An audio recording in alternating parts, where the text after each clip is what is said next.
A man from Norfolk is one of 6,000 NHS patients who were given contaminated blood during the 1970s and 80s. Steve Sillett was exposed to hepatitis C when he was given blood to help his haemophilia. Now he's fighting for justice. Tanya Mercer has been to see him. Steve has been given just 12 months to live unless he finds a liver donor.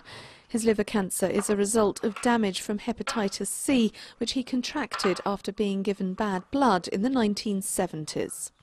The biggest problem I have, I suppose, is the fact that we have grandchildren, and that there's a damn good chance that I'm probably not going to see them get married or go through university and all the things that you expect as a grandparent to see them do.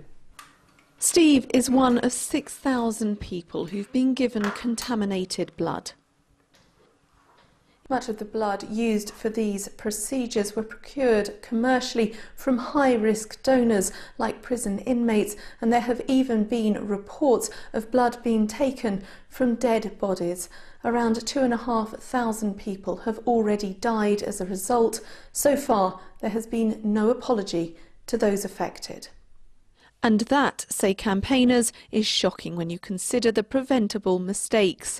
From 1973, a shortage of blood supplies in this country meant blood products from high-risk US donors were given to patients in the UK. This was despite it being known in medical and government circles that such products carried a danger of infection. In the 1970s and 80s, nearly 6,000 people have been identified as having been exposed to hepatitis C and more than 1,500 to HIV.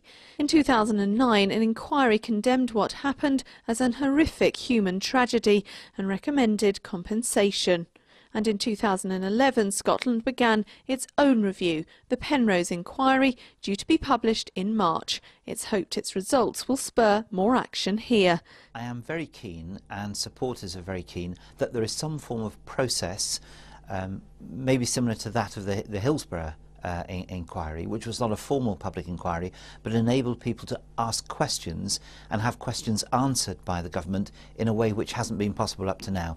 The Department of Health told us this is a very serious issue, and we are looking at possible improvements to the system of providing support to those affected.